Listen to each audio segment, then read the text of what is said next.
your race model. And then lastly is to know how to approach your training. And so we're going to jump right into knowing your history. As far as one of those things that you want to know, it's who's the GOAT of your event? Who's the greatest of all time? You know, that's something that you got to learn. I think that's a very important thing, something you need to know about. As far as who was the person that was the best to ever do it. Another one of those things is who are the top 5 of all time in your event? How many of you guys, and this is a rhetorical question, know that? How many of you know who are the top 5 that were the ones to do it the best in your event? And I'm sure you're probably thinking, why is this important to me? Why do I need to know that? Well, as far as the top 5 of all time, they didn't become the top 5 on accident. And knowing these athletes, you can study them. You can study their habits, their routines, their movements. Each athlete possesses visible strengths and weaknesses. You can identify these things. Another thing to notice is that among those top 5, they all possess similarities and differences. That's something that you have to identify these similarities and their differences. For example, just if all the women in the top 5 of all time for long jump each had a drive phase between 6 to 8 steps, then this must be some sort of an important aspect as far as, you know, that's something that maybe I should be doing when I'm jumping. And so that's got to be something to jumping for. If that was it, I just use that as an example. And then another thing is what tools. You might be thinking, okay, well, what tools can I use to study? Well, an easy place to look. I know Coach Hurston had mentioned that he was on IAAF before this. You can go on there. I don't know how many of you guys are familiar with the website. I'm sure you are. IAAF.org. You can go to the stats zone, top list, all-time top list. Right there, you can look up every event. All men, all females. You can look up, see who had the best jumps, and list them. The list is ongoing.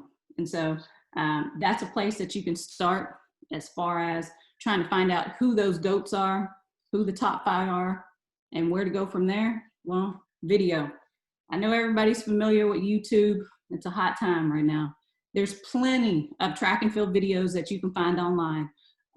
You know, some of them, there'll be a video of a video, but you can still make out the differences as far as checking those out. That's somewhere, once you get that list of top 5 in your event, you can go check them out. That's where you're going to be able to go on there, see what they're doing, see how somebody's right leg is moving, what they're doing in the last, in the penultimate or something like that. See how far somebody's driving, what their transition looks like. Compare that to one another. Who does it the same? Who does it differently? What are their mechanics look like? Why would this, you know, go a little bit different for that person than it would for this person? It's just things to analyze. You start asking yourself all these questions as you're watching these videos. And then the last place, maybe associates, friends, or colleagues who may know a GOAT. You know, a lot of the top 5 of all time, depending on what events they are, especially in horizontals, we got a lot of Americans, and they're still kicking, they're still living. So you got some Americans, you might know somebody, your coach might know somebody that knows one of these individuals. That's a great place to start. You know, who knows, maybe you'll have the opportunity, if you could, get to speak with one of them. But there's a lot of wisdom in individuals that were able to achieve being one of the greatest in your event. Again, they didn't get there by chance. And so there's things that they did that made a complete difference and allowing them to maintain that level of athleticism at the top for a very long time. And so that's a great place to start as far as knowing your history. And then with knowing yourself, you know, things you want to think about. What are your strengths and weaknesses? You know, is it speed? Is it strength in the weight room? You got quick block starts, etc. How much of this do you know about yourself? What kind of athlete are you? Oops, sorry guys. Let's see here. What drills or workouts are most helpful to you? You know, do you know that? Have you kind of analyzed it, or you just haphazardly go along? You know, for example, I knew that in the weight room, as far as low box step ups, not the traditional ones where you step up and you're trying to get your knee as high as possible, none of that. But I knew for these low box step ups, as far as the secret was in the amount of force that you put into the box when you step down. I knew that when I performed low box step ups in the weight room, and I reached anywhere between 2 to 2.5 times my body weight, that I would begin to get the effects of that on the track. And what I mean by that was I would be able to apply force into the ground in all my runs, whether it been 20 meters, 30 meters, 150s, whatever. I'd be able to apply the force to the ground, which would in turn, it would give me more ground to cover in the same amount of time, which equals being faster. Being faster translates into further jumps. Something else I knew was with this same weight room exercise, I knew how to adjust my body, or how my body would adjust to it each time when I performed it in the weight room. I knew that I could get the best results within about 3 days after doing it in the weight room. The first 2 days, I could still feel it in my legs when I ran around, kind of that heavy feeling that you feel when you lift weights. But on the third day, I was light on my feet, bouncy and powerful. I know all jumpers know that little light on your feet where you feel like you got that bounce, that extra step, and you're like, okay, I'm ready to jump. That feeling. With knowing that, I use this type of knowledge to properly prepare myself for competition. Because I knew on the third day out, I was at my best, I would make sure that I performed this exercise in the weight room 3 days before competition. And I was always ready to bang out a good one. And so another thing, how does your body respond to certain exercises or workouts? That right there, that previous example, that's something to think about. It's not just the weight room, but it's to think about how you feel after you have a set of 150s. How do you feel after jump workouts? Are you noticing any trends? Is it one of the cases where y'all have short run approaches and you do about 2 or 3 and you're like, you know what? Maybe I should take twice the amount of rest after the third one because my body doesn't respond as well. These are things that you want to notate, you want to keep track of. And I want to kind of piggyback to what I was asking y'all in the beginning about the journal. That's where having a journal comes in handy. For any of you individuals that want to do this for the long haul and you don't have a journal already, that's something that you want to start today. Even though you might, I'm not sure what you guys are doing right now on your time off. Y'all might not be doing that much. You might just be doing some sort of general strength exercises, trying to stay fairly fit. Even in times like this when you're not doing much, you can still note in your journal what you're doing every day. What that journal is, that's basically going to be your track Bible, your track diary.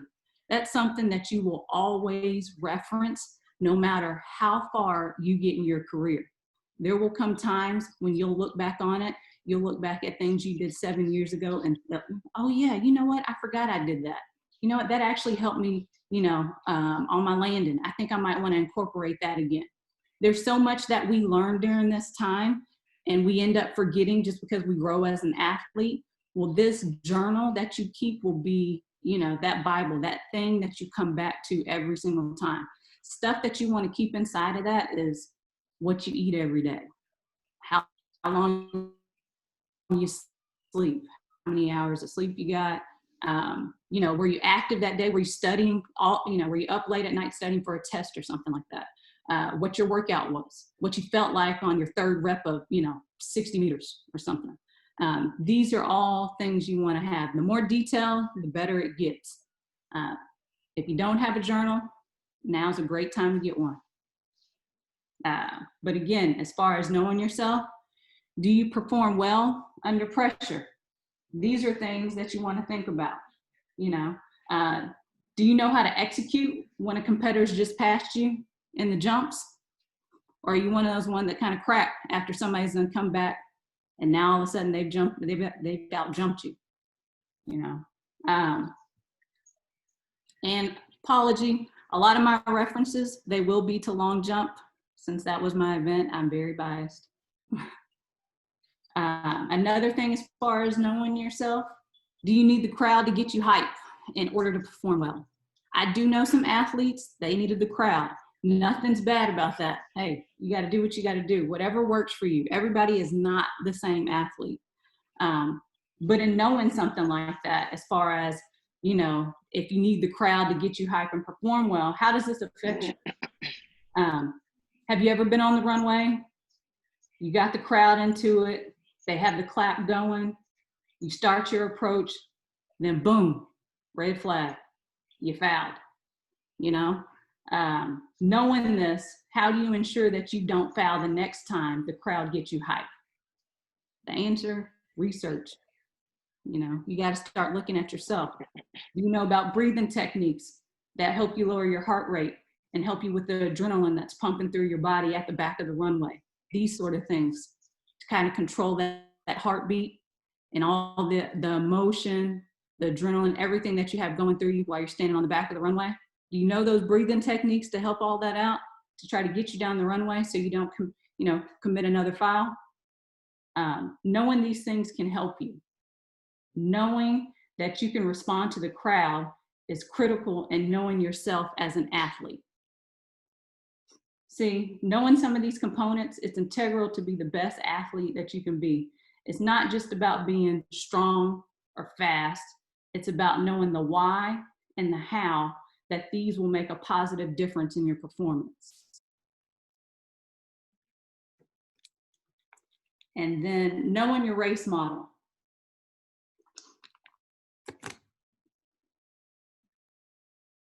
There is a race model, whether you know it or not, for every single event. If you do not know the model or the formula for your event, it is imperative that you learn. This is kind of the blueprint for success.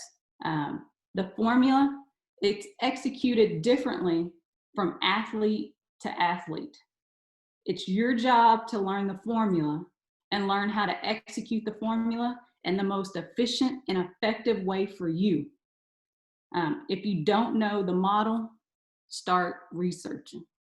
There's one for the 200, there's one for the 400, there's one for long jump, triple, there's one for every single event. That's something that you want to try to familiarize yourself with. As far as that long jump model, for example, it's 5 phases or stages, however you want to say it. Your drive, your transition, the last 4 to 6 steps, takeoff, then landing. You know, as far as with this model and how I execute the formula, that would be completely different from how another athlete does it.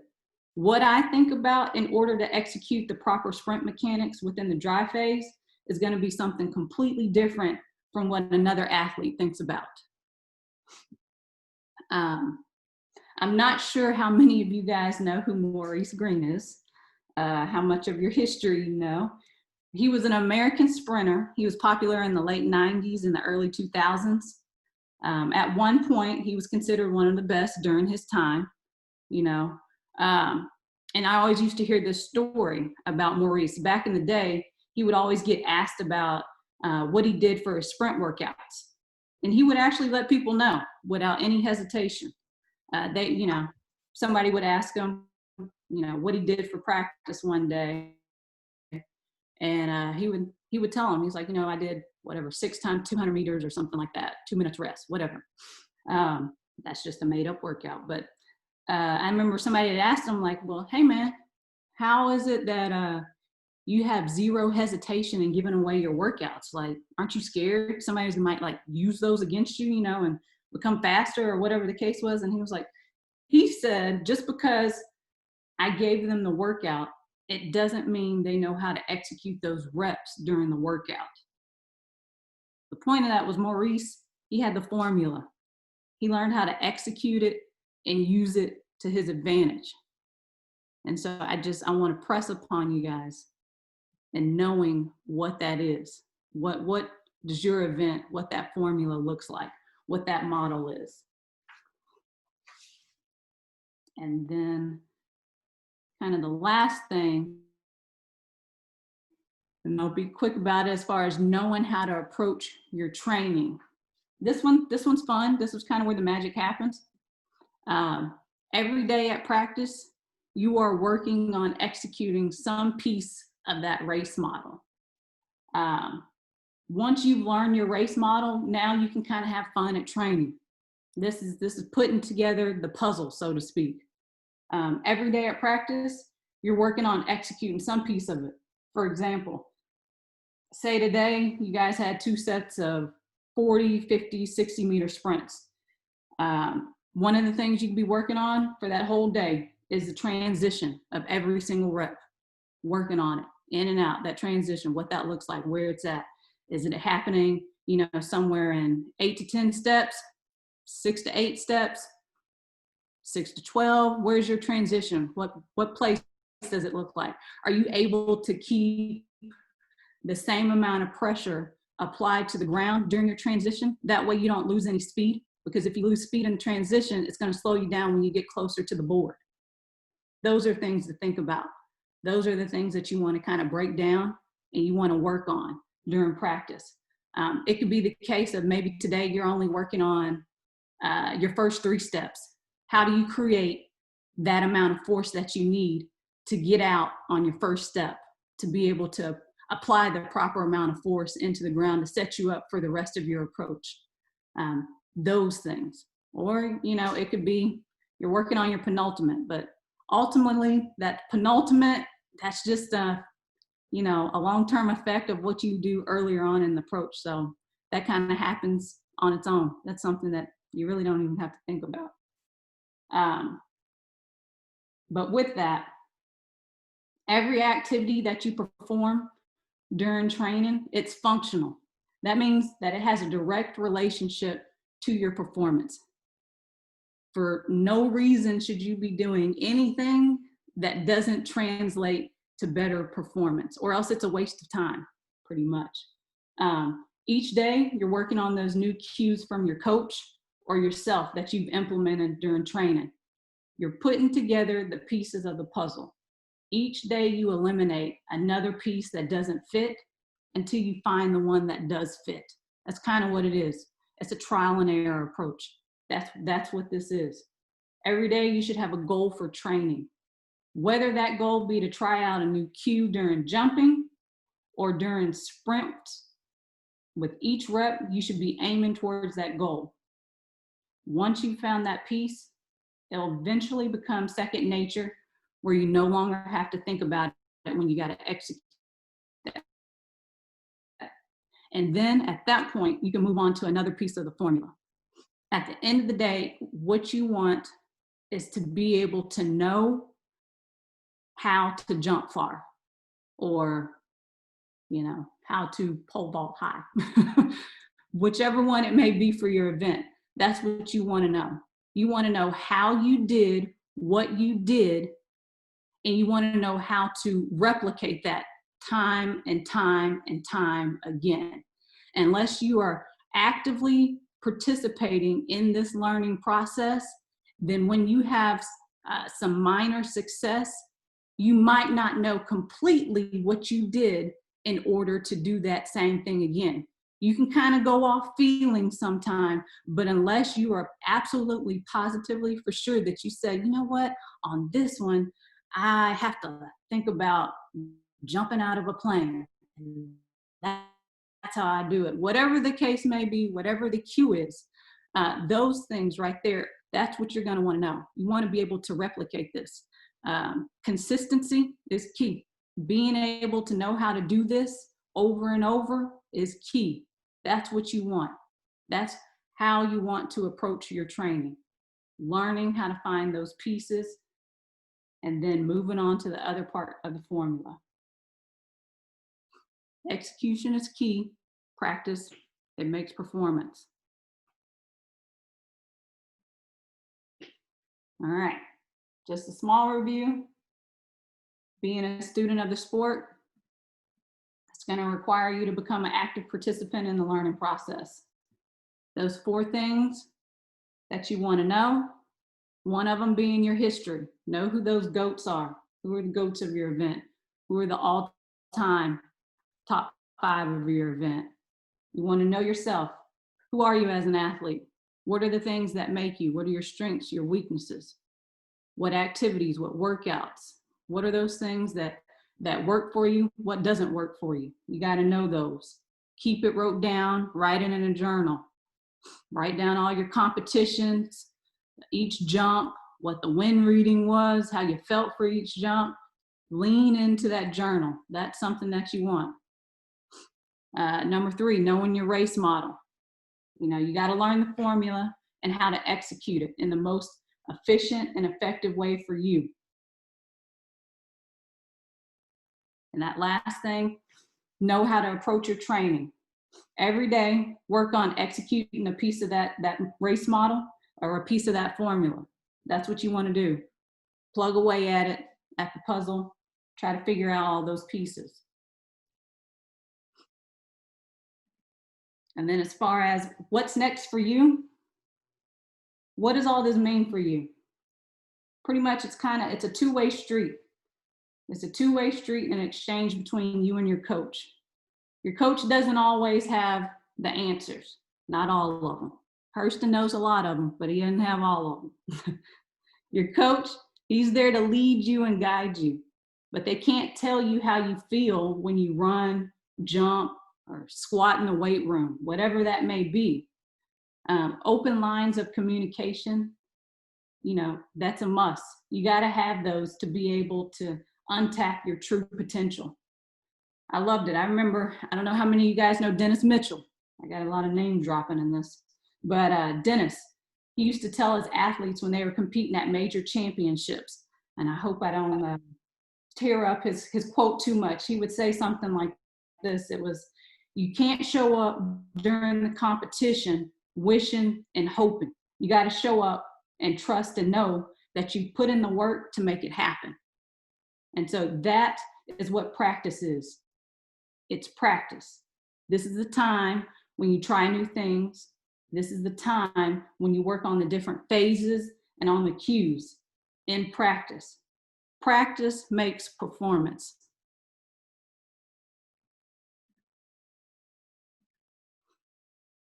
So what will you do with what you learned today?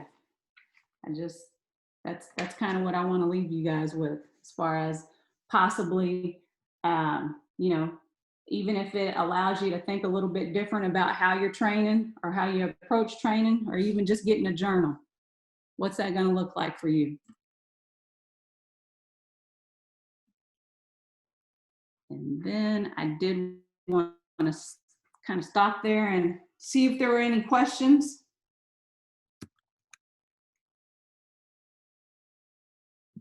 Uh-oh, any?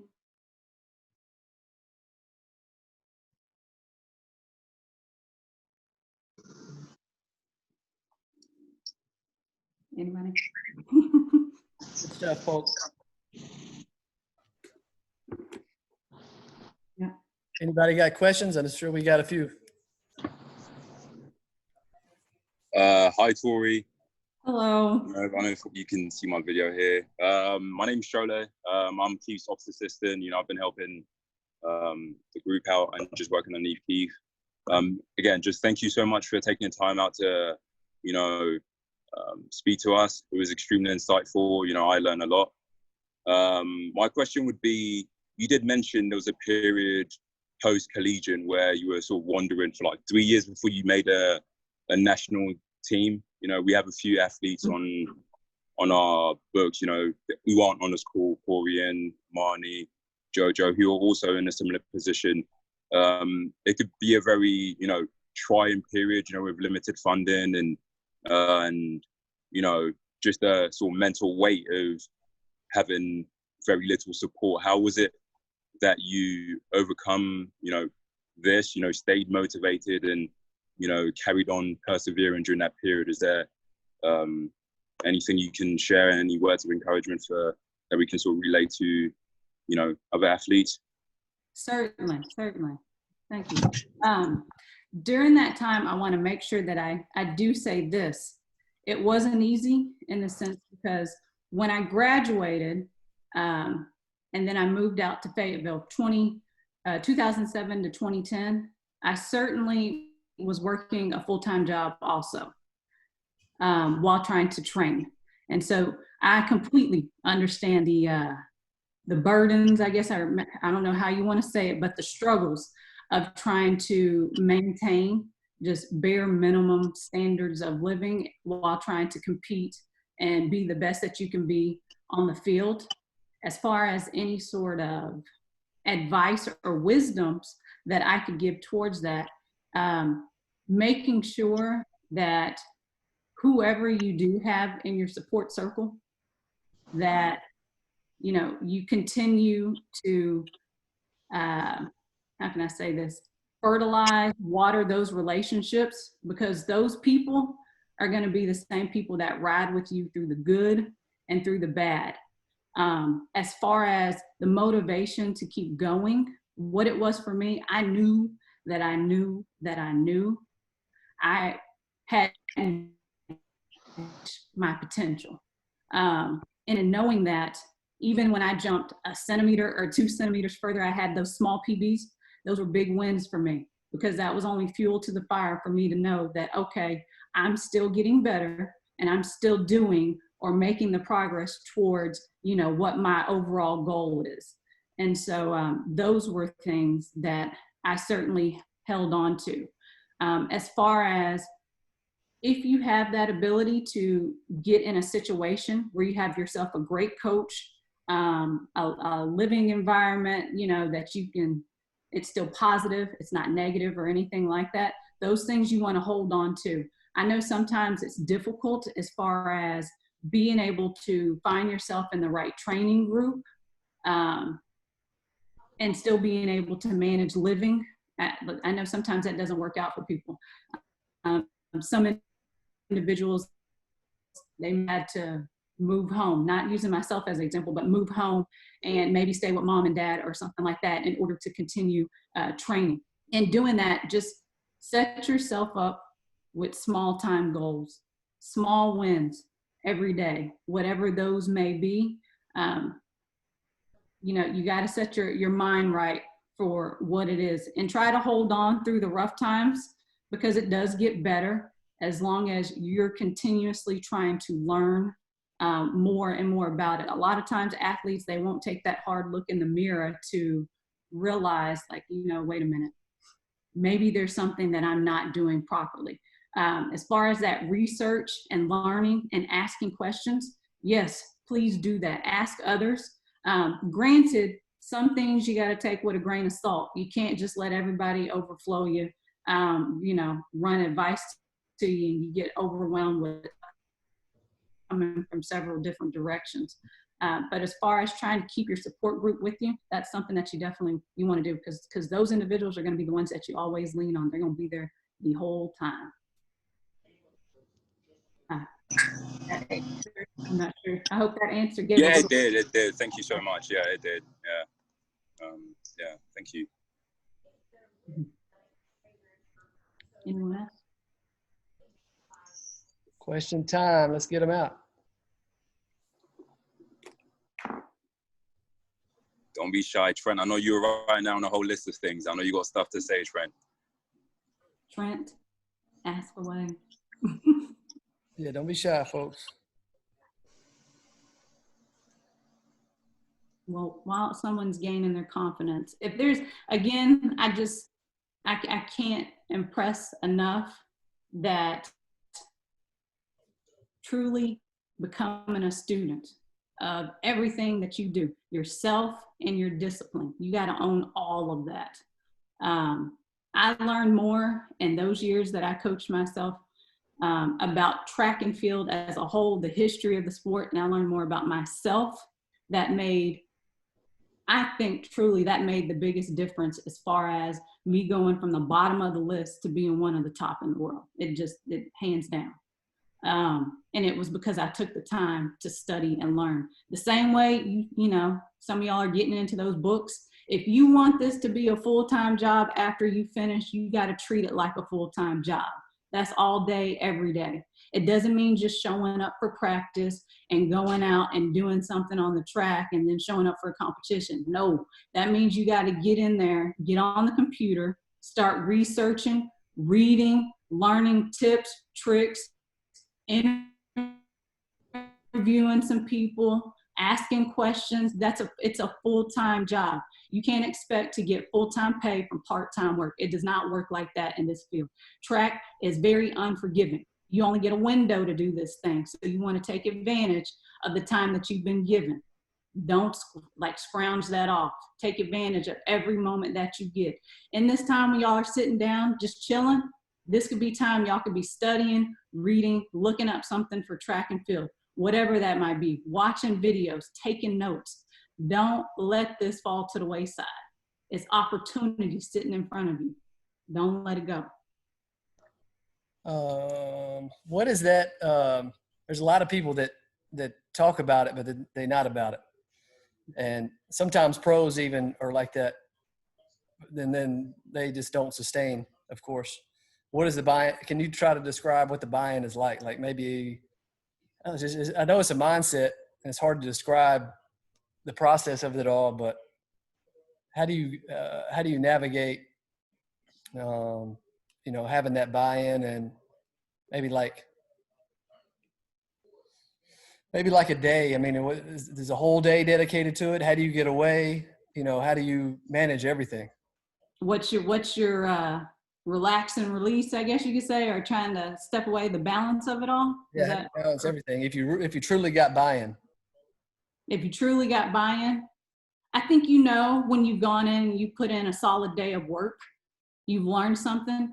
Remember when I was talking about those small goals that you want to do, that small achievement? If your goal for that day was to be able to, you know, decipher amongst 3 different cues or something, whatever that is on the track that you were working out, and you realize like, all right, all 3 of these didn't work, that's fine. You achieved what you wanted to achieve on the track. What I mean by as far as being fully in that full time, whatever it is that you're doing at that moment, whatever your goal is, you give it your all, give it everything. And then when you step away after you've left the track, you've left practice, if there's something that you might want to marinate on when you leave, that's perfectly fine. Don't dwell on it. Don't let it kind of, you know, I guess you could say take you into night, losing sleep or anything like that. As far as a balance, just being able to work out, do the things that you need to do, and then step away from it and leave it there. I think having a good balance of something else to keep your mind, whether that be some of you guys, well, clearly y'all are still in school. For anybody that graduates, I know it's a hard mix when you don't have that other structure. Structure is very key.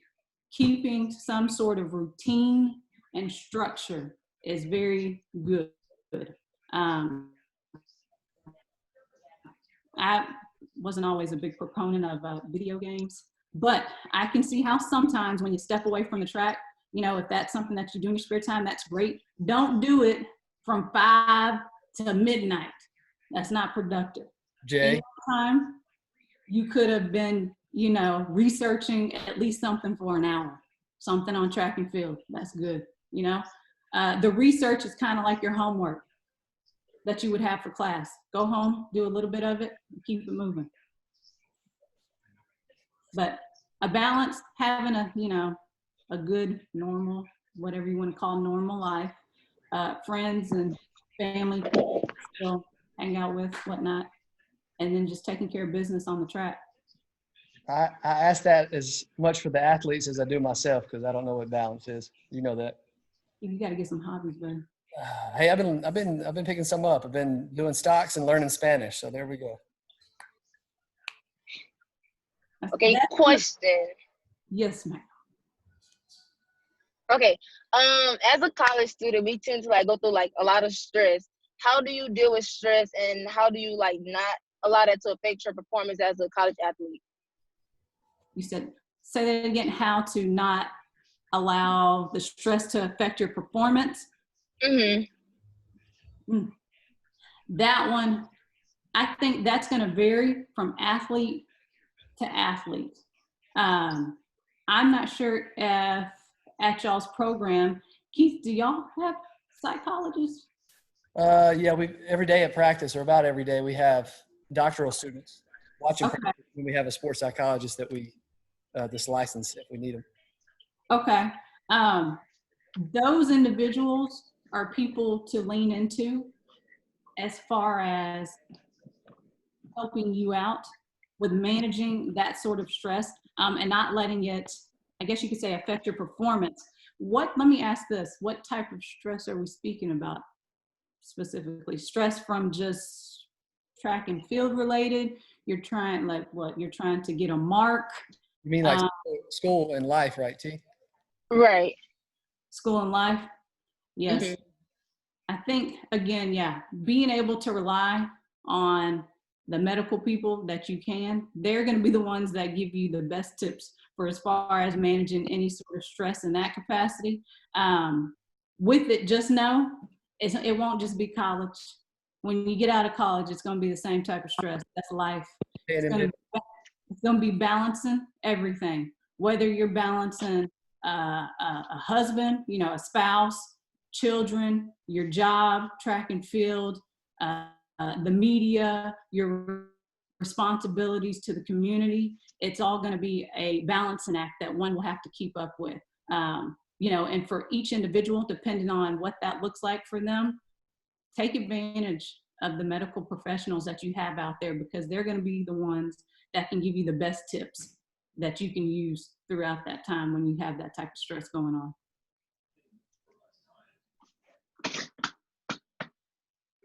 Good question, T.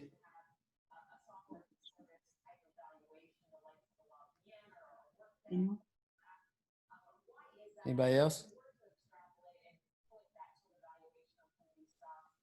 Jacor's talking, but it ain't coming through. Jacor, there you go. Yeah, I'm not muted. Can you hear me? It's just the signal is weak, so it was coming through. It was like froze. I don't want to sign. But I do have a question. All right. How do you manage stress of a major competition? Oh, that's a good one. That's a good one. This one is also going to be one that it varies from athlete to athlete. I can tell you for myself the things that I did. When I started coaching myself, and then I made the first, I guess you could say, well, it was my second team, but it was the first one where I coached myself. The stress and the anxiety that I had about competing on, on that stage overwhelmed me. I remember so much, I think I was kind of having small panic attacks the days leading into competition. But the thing that helped me the most was the routine.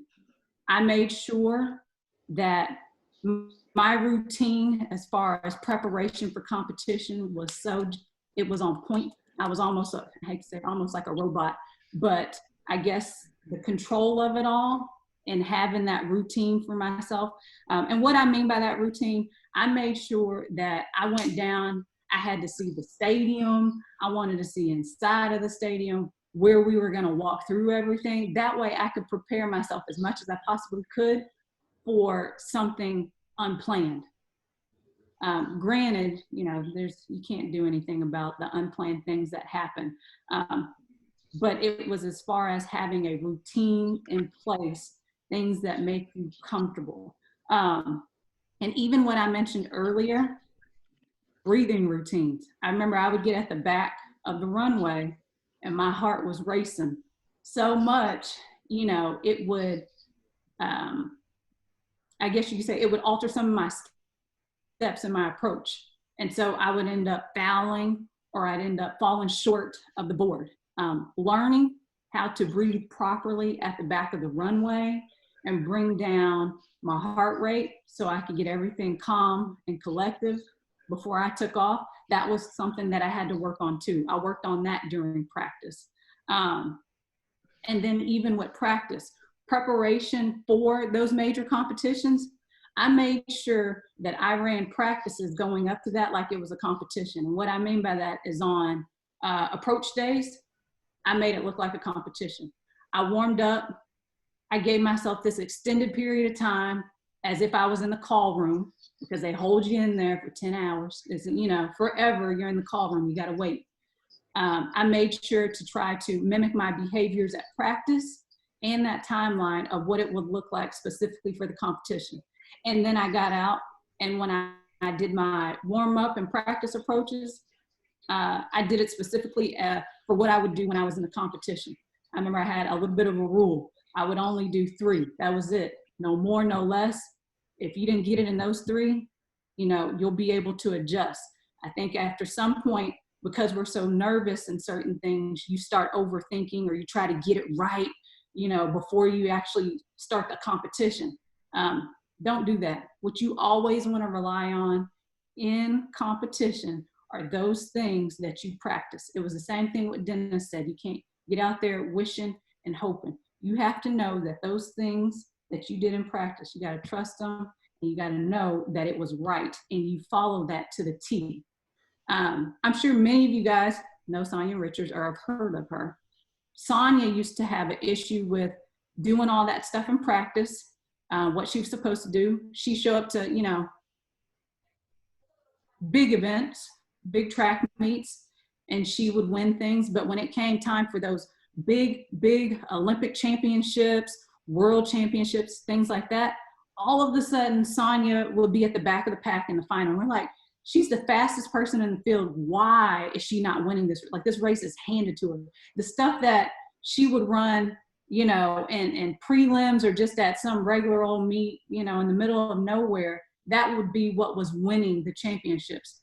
And what it was because every time Sonia got to a major championship, she would change the things that she had been practicing and then just go off on a whim and run something else. The thing that I think her medical professionals had to help her with was she had to trust, and it was a lot for an athlete to get out there and actually trust in your performance, the things that you've been practicing, because now she was like, oh, what did she never took the risk to do what she had been doing in practice. It was a big curve for her to get over, but once she did it, then the rest is history. I mean, Sonia, you know, became, well, she was already great, but that's when she started leaving her real mark at major championships. So you got to have that trust, and you got to be willing to, you know, walk in it when competition time does come. But as far as what you're saying is managing the stress and whatnot, a routine is something that you can hang on to, and learning, you know, how to breathe, keeping copacetic, calm, easy, breezy people around you during that time too. Those people that bring you at ease. You want to be in a normal state as possible. And this is probably, I'm sidetracked right now. In a major competition, that day is no different day than any other day or any other competition. That's where a lot of athletes go wrong. They get to these major competitions and they think they're supposed to do something completely different because it's a big competition. Nothing about it has changed except for the title. Everything that you did to get there is exactly what you got to do to maintain yourself and leave there as a champion. Great answer. Good question. It sounds like to be in the right mindset at the meet, you have to be able to trust that the process that your work that you had going into the meet sets you up for success. Correct. You got to believe in it 100%.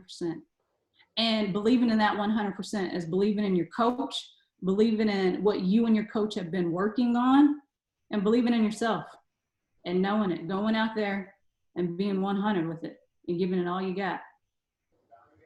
Execution is key during those critical times.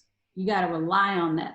And that's why you got to know what it is you're doing and how you're doing it so you can replicate it every single time. As I get older and wiser, the more I see, because when I was competing, I was all about the meets. Just give me to the meet. I'm ready to go. And I'm sure Polk found this out earlier because she competed longer than I did. But now as I'm coaching, I see it more and more as this nothing about the meet. I mean, we shouldn't even think about the meet. It's all about the day-to-day steps to get to where we want to do what we want to do at the meet. But the process is everything. I know people just say that. It's like, something to say that's cool, something about process, but it's true, 100%. The people who put it in the most day to day are the ones that show the biggest increases, the best results when it comes showtime on the big day. That's right. That's right. It is. It's all in the process. I think where everybody wants to be is when competition. Tell me how much fun it would be when you get to compete and you know what you're doing. You're just having fun now. You're like literally, how to, get your drive, the transition, how to do everything you're supposed to be. At this point, you're just having a ball on the track, a ball. That is where you want to be in competition. And in order to get there, you got to start figuring out those things, knowing your history, knowing yourself, knowing your race model, knowing how to apply it into training. That's how you're going to get there. That is when track is fun when you're winning. Let's be honest. It's fun when you're winning. It sucks when you lose. It is, but that's okay. It comes with the territory. And those failures, you're going to learn a thing or two. Yep. It'll make you better. Definitely so. Anybody else? Go ahead, Polk. Nobody else did have anything. I did want to leave my email address. Just, if somebody didn't ask here, maybe you could ask in an email. I certainly welcome that. I love giving some insight and wisdom as much as I possibly can, that could help. So. All right. I'm ready. If you want to say it, I will put it in the group right now. Perfect. I forgot about that. Oh, yeah. Tori, you got it. Yeah. Easy enough. Yeah. But, as y'all can see, Polk has a lot of wisdom. She's been through a whole lot of things in her career, positives and negatives, and it's all made her wiser, for sure. A lot of times I notice when you try to tell the young athletes what's right and wrong or things to do, they have to go fail themselves and figure that out for themselves. Try to avoid that as much as possible and apply what somebody has already been through to your career just to help you get more advanced for your age. Yeah, you want to get there sooner than I did, trust me. And with it, there's a curve on this thing. When we're young, we got all of the athleticism and the talent, but we don't have, the knowledge that comes with your event or yourself. And so that curve starts changing. The older you get, the athleticism, that recovery, things start slowing down. But then it's in that time when you have all the knowledge. If you could capitalize where both of those intersect with the knowledge and the athleticism, you're going to be a force to reckon. Like, take advantage in your youth while you got all that agility. Yep. It goes quick. It goes fast, and then you're like, I'm done. Well, Polk, we appreciate you. Anybody else got any questions at all? All right. Well, thank you guys. I appreciate you having us. It's been good. I'd love to check back in and see how you guys are doing later on in the fall, and hopefully y'all get a season next year with all the COVID. So I'd love to check in. Maybe I'll head down that way, see how things are going. So what I want everybody to do is get 3 main points that you think you can apply to your daily life or athletic career and try to implement those things. Simple, big things, either way. Try to implement 3 things, and then you can tell Polk how they're working when she catches back up with you in the fall or spring or whenever we do another call. All right? All right. All right, Polk. We appreciate you. Thank you. Thank you, guys. Thank you. All right. Y'all have a good one. Thank you. Mm-hmm. Thank you so much. All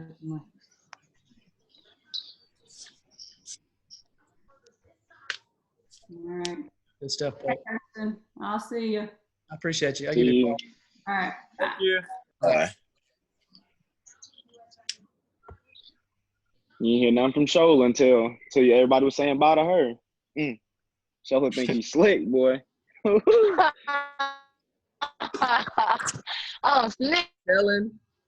I'm snitching too. He think he's slick. He unmuted that phone real quick. You got up too early this morning. You had to take a nap. Who? Grimes. Oh yeah. Huh? He up early this morning, so he said, I'm tired. Yeah. Well, good stuff. Good stuff. What is it, Dilly? Well, that's about it, folks. Everybody all right? Yeah. Yep. Y'all bored yet? Yeah. Yeah, it's terrible.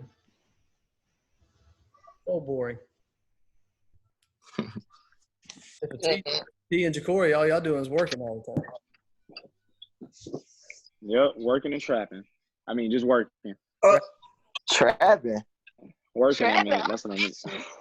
Snitch. Oh, you trapping at Publix, I'm telling. That's a perfect place for it. Never would guess it. Hey, I used to work at Walmart for 3 years. That's what I was telling T earlier. Buddy, everybody got to come in Walmart. Everybody. Oh, it's so much fun. I ain't get no work done. So, all right, y'all. Well, hopefully y'all got something out of that. Yeah, that was good. Here's Brayman calling, so I got to let y'all go. All right, All right, coach. coach. All right, see y'all. See ya.